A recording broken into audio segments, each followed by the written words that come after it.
Ici le TD Web numéro 1 qui va couvrir les réactions externes et les forces internes dans les poutres.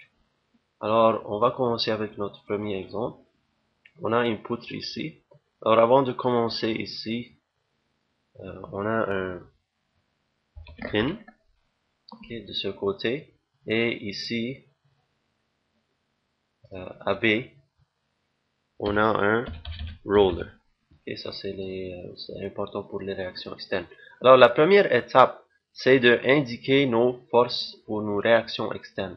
Et comme on a vu en classe, quand on fait nos réactions externes, on peut les mettre de façon arbitraire. Alors, je vais mettre AX, AY, BY de façon arbitraire.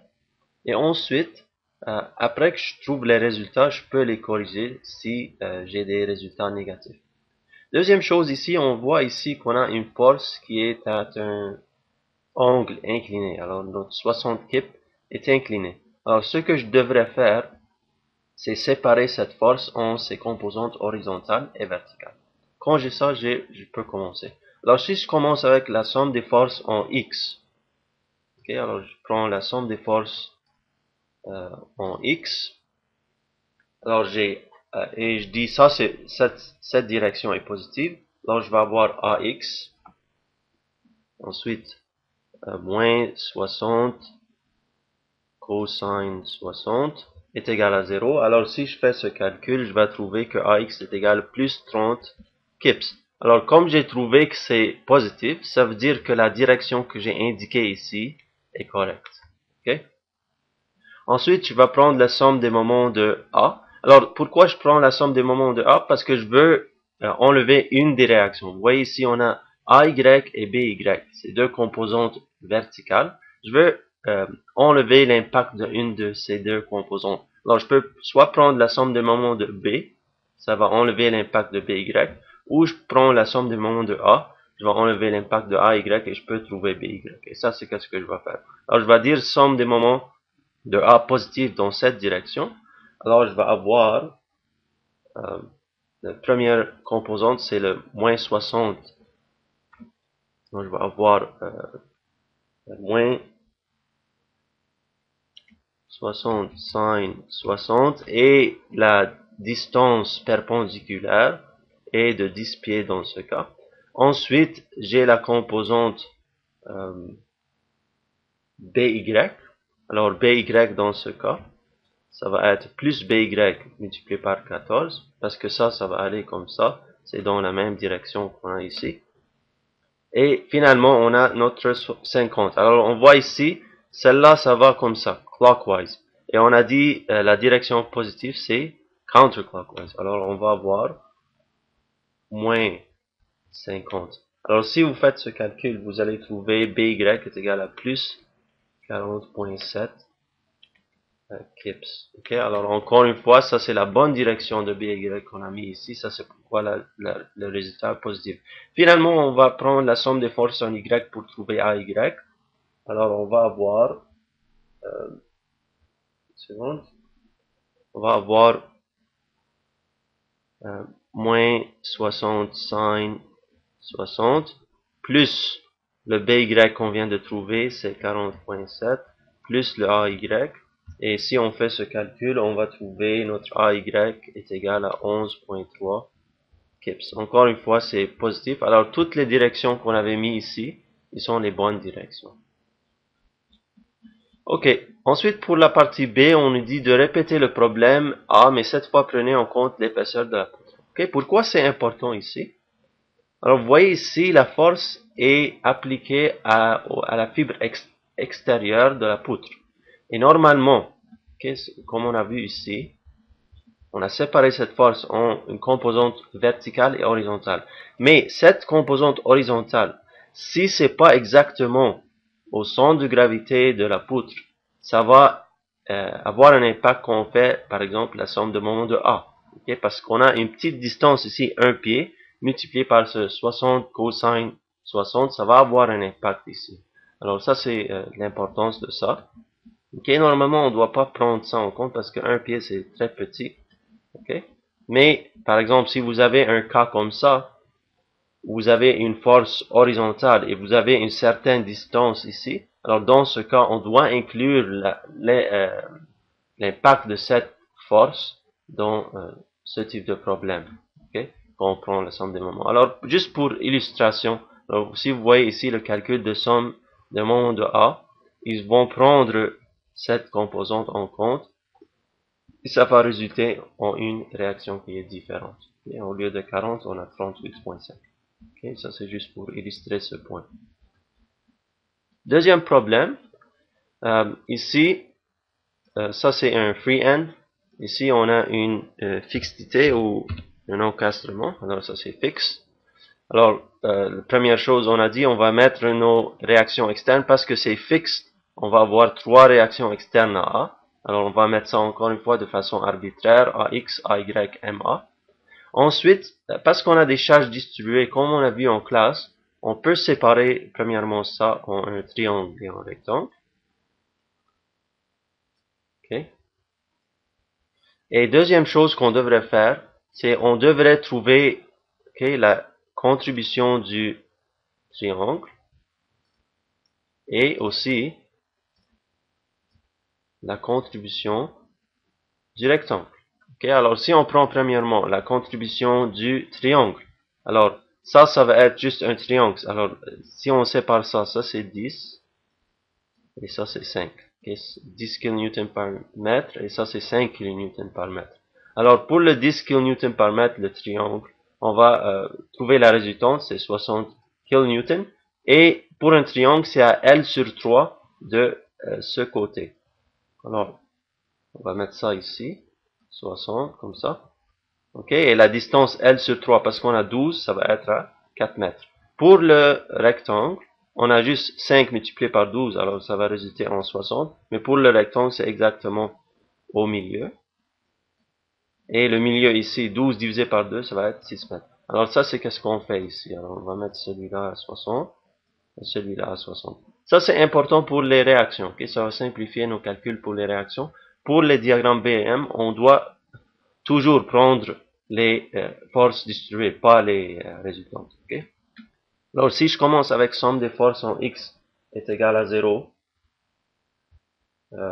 j'ai somme de forces en X égale à 0, j'ai juste AX, alors AX plus 0 est égal à 0, alors AX est égal à 0. Si je prends la somme des forces en Y est égal à 0, je vais avoir moins 60 et plus AY. Alors je trouve AY est égal à plus 120, alors c'est la bonne direction que j'ai mis ici. Et finalement, si je prends la somme des moments de A est égal à 0, je peux trouver MA si je fais ça. Alors je vais avoir MA premièrement. Ensuite, j'ai moins 60 multiplié par 4 et aussi j'ai moins 60 multiplié par 6. Ok, vous voyez ici le moins, parce que j'ai dit ça c'est la direction positive. Alors si je vois ça ici, j'ai notre distance perpendiculaire, ensuite j'ai la force ici, alors ça va aller comme ça. Alors ça c'est opposé à la direction qu'on a vue ici. Ça c'est pourquoi je mets le moins. Et je vais trouver plus 600, ça veut dire que la direction que j'ai mis ici est positive. Si vous voulez essayer le problème, et mettez votre force comme ça, ok, au début. Vous allez voir que vous allez trouver un MA négatif, ça veut dire que la force, c'est 600, comme ça, ok. Ok, ça c'est juste un point pour illustrer ce concept. Ok, alors notre prochain problème. Ici on a une poutre, et ici on a un fixed AA, et on a un roller ici. Ok, comme il est montré ici. Et ici, on a une rotule interne ou un internal hinge. Alors, qu'est-ce qui arrive quand on a une rotule interne? On avait vu en classe que si on a une rotule interne, on va avoir M est égal à 0. Okay, alors ça c'est l'importance de la rotule interne. Ça introduit ou ça nous donne une autre équation qui nous dit que M est égal à 0 au point où on a notre rotule interne. Alors, quand vous avez ce type de problème, où vous avez des rotules internes, ce que vous devez faire, c'est de séparer les poutres à ces points. Alors ici, on va séparer cette poutre en deux segments, segment AB et segment BC. Alors, ça c'est le segment AB et ça c'est le segment BC. Ensuite, je vais indiquer les forces internes suivant notre convention ici. Ok? Alors, si j'examine le segment BC, alors c'est ce côté de la coupe, alors je vais mettre mes forces comme ça. Ici, ça va suivre le concept action-réaction. Alors ici, on va avoir VB, ici NB, même chose de l'autre côté, et ici aussi je vais avoir, une seconde, ici je vais avoir VB aussi. Ok? Alors j'ai mes forces internes suivant notre convention. Ok? Et je vais les corriger ici, cette direction s'ils sont incorrects. Ensuite, pour l'analyse, je peux soit analyser le segment AB, mais je vois ici qu'il y a 5 inconnus. Ok? Alors j'ai 1, 2, 3, et j'ai 4, 5. Alors 5 inconnus. Alors c'est pas possible d'analyser celui-là en premier. Mais le segment BC, je vois ici NB, VB, CY. Alors j'ai 3 inconnus, et j'ai 3 équations d'équilibre. Alors je peux analyser cette section ici. Alors je vais choisir cette section en premier, alors le segment BC. Alors si je prends par exemple la somme des moments de A pour enlever l'impact de CY, donc je prends la somme des moments de A, je vais avoir le moment concentré moins 6000, parce que c'est inverse à ce qu'on a mis ici positif. Ensuite, je vais avoir aussi l'impact du VB, alors ça va aussi être moins VB multiplié par 15. Alors si je fais ça, je vais trouver VB est égal à moins 400 pounds. Okay, qu'est-ce que ça veut dire, moins 400 pounds? Ça veut dire que la direction que j'ai indiquée ici, c'est vraiment l'inverse en réalité. Okay, la direction qui est correcte, c'est l'inverse de ce que j'ai indiqué ici. Ensuite, je vais prendre la somme des forces en Y est égale à 0. Alors, je vais avoir VB plus CY. Alors, le VB, on a trouvé, c'est moins 400 plus le CY.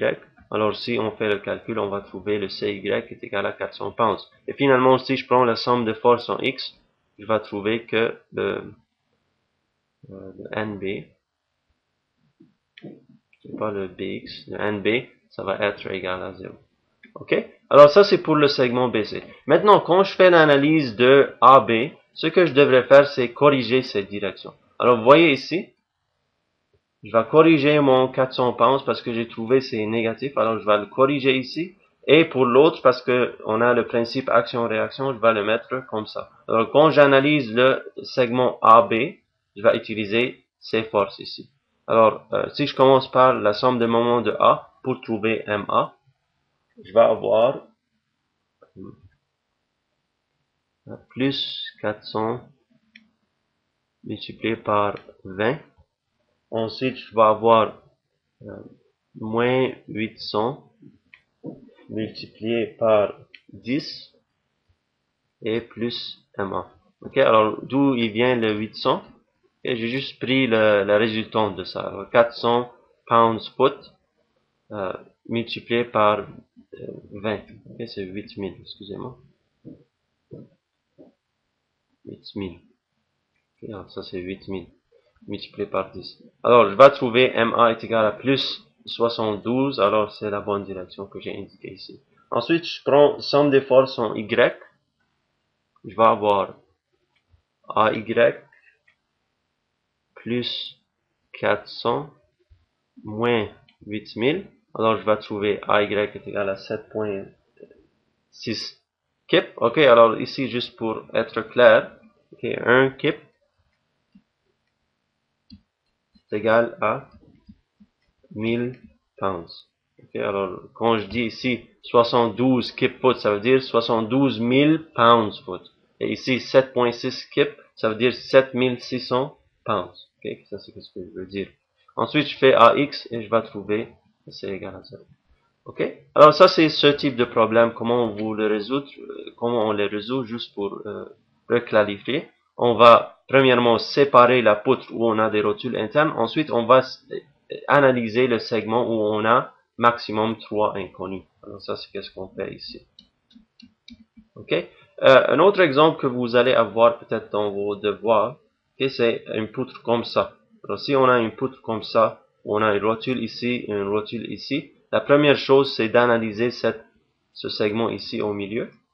Et quand vous terminez l'analyse de segment au milieu, vous allez trouver vos forces internes. Ensuite, vous utilisez le principe action-réaction et vous analysez les segments ici aux extrémités. Ok, un autre problème. Encore ici, AA, on a, c'est pas un fixe, c'est un pin. Okay, normalement, je vais vous dire ça dans les questions, si j'ai oublié de les mettre. Et ici, on a un roller. Ok, AB. Alors, première chose, on va indiquer nos réactions externes. Alors, on a AX, AY ici. Et ici, on a BY. Okay, vous pouvez mettre MB ou BY, c'est pas grave. Okay, alors, ici, ils ont mis NB. Je mettrai... okay. Alors, je vais vous dire pourquoi ils ont mis NB. Alors, première chose, parce que vous voyez ici, c'est incliné. Alors, ce que je devrais faire, okay, c'est changer ça en une composante horizontale et verticale. Alors, ça, je peux dire c'est égal à, alors si j'examine les angles, j'ai un triangle, comme ça, 4 fois 5. Alors le cosine, c'est juste 4 sur 5. Et le sine, c'est 3 sur 5. Okay, alors ici, je vais dire, ça c'est juste le bx, c'est juste nb multiplié par 4 cinquièmes. Et celui-là, ça va juste être MB multiplié par 3 cinquièmes. Okay, alors j'ai mes réactions externes. Même chose pour la charge distribuée, comme on a dit, pour les réactions, je vais juste trouver la résultante. Alors 500 multiplié par 7, je vais trouver la résultante, c'est 3500. Ensuite, okay, on va pas faire ça ici. Je peux prendre par exemple la somme des moments de A pour trouver notre NB. Alors vous voyez ici, cette composante, ça a NB, et celle-là, ça a aussi NB. Alors c'est vraiment une seule inconnue, un seul inconnu, c'est le NB qui est le inconnu. Alors si je prends le somme de moments de A, je vais enlever la contribution de AX, AY, et le seul inconnu, ça va être le NB. Alors si je fais ça, et je dis ça c'est positif, alors je vais avoir, premièrement,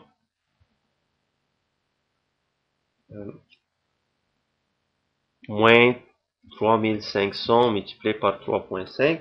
Ensuite, je vais avoir, si je prends la composante 4 cinquièmes NB, okay, je vais prendre le 4 cinquièmes NB. Alors, pour celui-là, ça va dans, alors si vous voyez ici, vous avez cette distance et la direction est comme ça, alors ça va aller comme ça. Alors, c'est dans la même direction, alors ça c'est pourquoi je mets le positif. 4 cinquièmes NB multiplié par 4. Et ensuite, j'ai le 3 cinquièmes NB. Et celui-là, ça va avoir une distance de 10. Okay. Encore une fois, c'est positif parce que ça va dans la même direction. Les deux, ils vont dans la même direction. Donc, si je fais la solution, je vais trouver NB est égal à 1331 pounds ou 1.33 kips. Ensuite, alors ça veut dire que la direction que j'ai mis ici, c'est la bonne direction. Ensuite, je peux prendre somme des forces en X, je vais trouver AX. Et si je prends somme des forces en Y, je vais trouver AY. Okay. Un autre problème qui est un petit peu différent, c'est un problème comme ça. Alors, disons ici qu'on a 8 kN par mètre. Alors ici, l'important de comprendre, c'est qu'on a deux types de membrures ici. Alors si j'examine AB, le AB c'est comme une poutre. Et le BC, c'est comme une membrure d'un TI. Okay, pourquoi? Si vous vous souvenez un treillis, qu'est-ce qu'on a dans un treillis? Premièrement, on a dit qu'on a des pins aux extrémités. Deuxièmement, les charges ils sont seulement appliquées aux extrémités. Okay? Il n'y a pas de charge intermédiaire. Pourquoi? Parce que si on avait une charge intermédiaire, qu'est-ce qui arriverait ici? Okay? Qu'est-ce qui arriverait? On aurait des moments internes qui se développeraient. Et on a dit pour un treillis, on n'a pas de moment interne. Le seul type de force, c'est de force axiale. Alors si on examine AB, on a des forces ou des charges intermédiaires. Alors ça, c'est une poutre. Mais pour BC, si vous examinez ça, on a un pin ici, et on a un pin ici, et on n'a pas de force intermédiaire. Alors la seule force qui va se développer dans cette membrure BC, ça va être une force axiale. Alors c'est comme un treillis exactement, le BC ici. C'est comme une membrure de treillis ou un câble, okay, par exemple.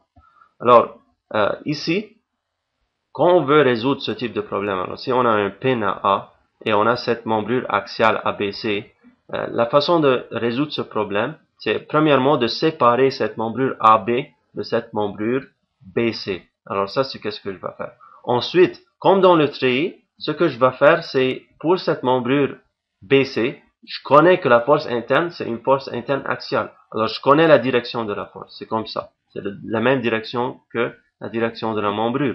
Donc je peux mettre la force comme ça. Et comme dans les treillis, on va les mettre au début en tension ou en traction. Alors je vais mettre FBC ou NBC, c'est la même chose. Et je vais le mettre dans cette direction. Et ensuite, je vais avoir les réactions externes ici. Alors si j'ai ça comme ça, si je prends par exemple la somme des moments de A, je peux résoudre pour cette force FBC. Et ensuite, je peux trouver les autres réactions et je peux faire mes diagrammes V et M. Alors, je vais mettre les réactions ici et le FBC, je peux aussi le séparer en ses composantes horizontales et verticales. Alors ça, c'est qu'est-ce que je fais ici. Donc, FBC multiplié par 3 cinquièmes et FBC multiplié par 4 cinquièmes.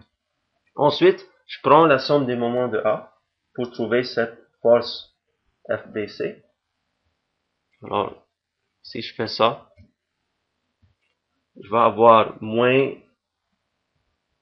24 multiplié par 1.5 plus FBC, si je prends la composante 4 cinquièmes, ça va être plus FBC 4 cinquièmes multiplié par la distance qui est dans ce cas 3 mètres. Okay, si on examine la question, on a 3 mètres ici. Okay. Alors si je fais ça, je vais trouver FBC est égal à plus 15. Alors ça veut dire que c'est une force de traction. Okay, parce que je l'ai indiqué en traction comme ça. Et si je trouve c'est négatif, ça veut dire que c'est une force de compression. Ensuite, je peux prendre somme des forces en X. Alors j'ai AX moins le FBC qu'on vient de trouver. C'est 15 multiplié par 3 cinquièmes. Je vais trouver le AX, c'est 9 kN positif. Et si je fais AY, encore une fois, je vais avoir AY plus 15 multiplié par 4 cinquièmes. Alors le AY va être moins 12 kN. Alors c'est opposé à la direction que j'ai mis ici. Ça va vers le bas. Okay, alors ça c'est comment on résout ce type de problème. Un autre exemple, ici on a encore une fois une poutre ABC et une poutre DE. Et ici la membrure CD, encore une fois, c'est comme un treillis. Okay, parce que vous voyez ici, on a un pin et on n'a pas de force intermédiaire. Alors la seule force qui va se développer dans cette membrure, c'est une force axiale et ça va être dans la direction de la membrure. Alors c'est comme le cas où on a des rotules internes.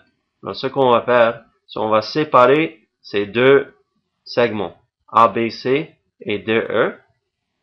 Et maintenant, parce que c'est une membrure axiale, okay, c'est pas exactement comme le cas d'une rotule interne, parce que si on a une rotule interne, on peut avoir deux types de forces. Mais pour une membrure axiale, on a seulement un type de force. Alors le seul inconnu, ça va être la force axiale dans cette membrure.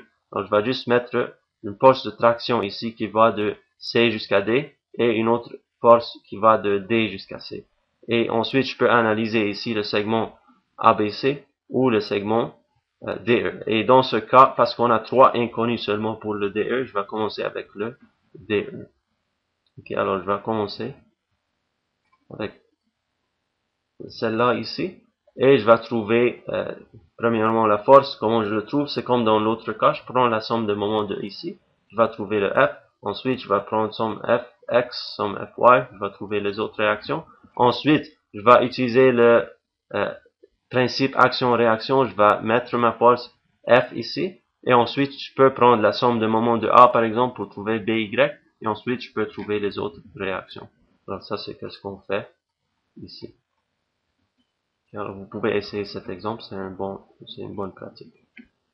Ok, maintenant je vais faire quelques exemples sur les forces internes dans les poutres. Ok, alors si on commence avec la première poutre, on nous dit de trouver les forces internes NVM au point C, exactement ici. Alors, première chose dans ce type de problème, c'est comme dans les exemples précédents, je dois trouver les réactions. Alors ici on a un pin et ici un roller. Alors ici cette réaction est égale à 0. Et si je prends la somme des moments de A, je peux trouver le 18 kip ici. Et si je prends la somme de force en Y, je vais trouver le 9 kip ici. Okay, alors ça c'est la première chose. Avant de faire n'importe quoi, on doit trouver ces réactions externes. Et je peux utiliser ça, la résultante ici, pour trouver ça. Ensuite, si je veux trouver les forces internes au point C, okay, alors maintenant je veux trouver les forces internes au point C, ce que je devrais faire c'est une coupe ici au point C. Okay. Alors, vous voyez ici, ça c'est une charge triangulaire qui varie. Alors, ce que je devrais faire, alors, je vais faire cette distance, c'est 6 pieds. Alors, je dois trouver c'est quoi la charge distribuée à ce point, à 6 pieds. Alors, si je fais ça, je connais à 18 pieds, on a 3 kip foot. Alors, à 6 pieds, c'est quoi le W? Ça va juste être, donc, si je fais ça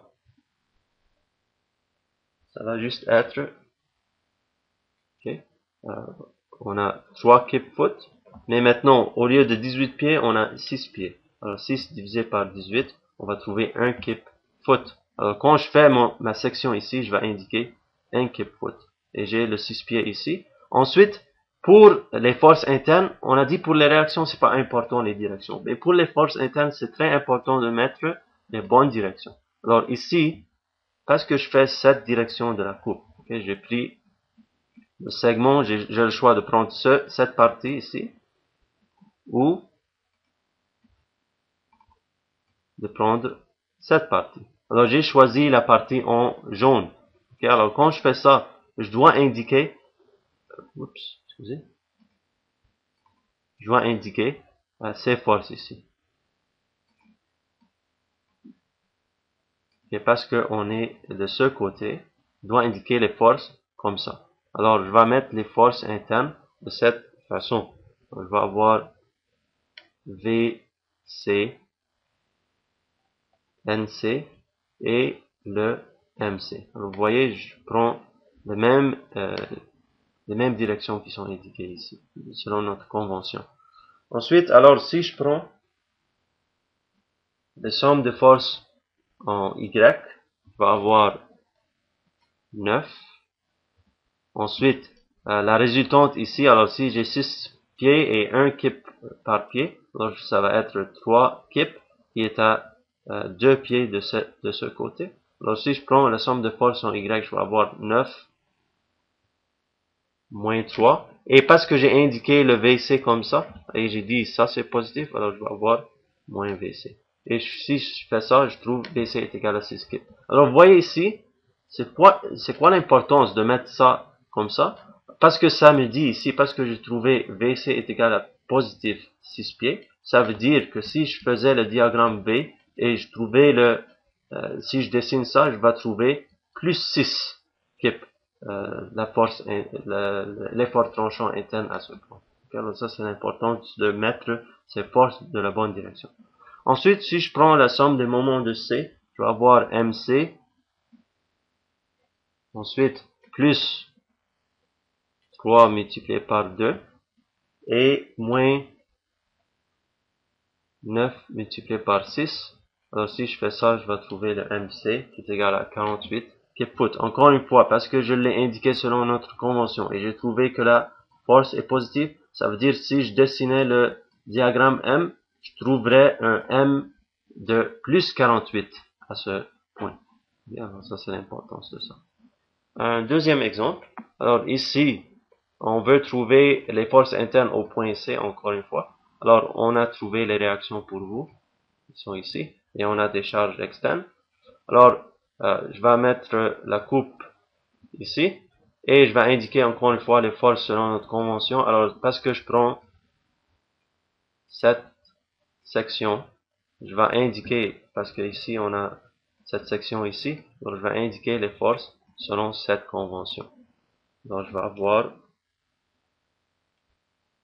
VC, MC et MC. C'est très important de mettre les forces selon la convention. Alors, si je prends la somme des forces en Y, je vais avoir 3.75 moins 6 moins VC. Alors, je vais trouver que VC est égal à moins 2.25. Et si je prends la somme des moments de C, je vais avoir moins 3.75 multiplié par 15, plus 6 multiplié par 3, plus le MC. Donc, je vais trouver un MC de 38.25. Alors, si j'examine ces valeurs et je compare au diagramme V et M, alors ici, je l'ai dessiné, les deux diagrammes. Alors, si vous voyez ici au point C, vous voyez le moins 2.25. Alors, ça, c'est ce qu'on a trouvé ici, le moins 2.25. Vous voyez ici, c'est négatif dans le diagramme B. Et si j'examine le diagramme M, okay, alors ce point, ça c'est ce point ici, le point C, ça va être moins 2.25. Et si j'examine le diagramme M, si je le dessinais, je trouverais plus 38.5 à ce même point. Alors ça c'est l'importance de cette méthode de coupe. Ça me donne les valeurs des diagrammes B et M à n'importe quel point sur la poutre. Alors ça c'est la fin du TD Web numéro 1.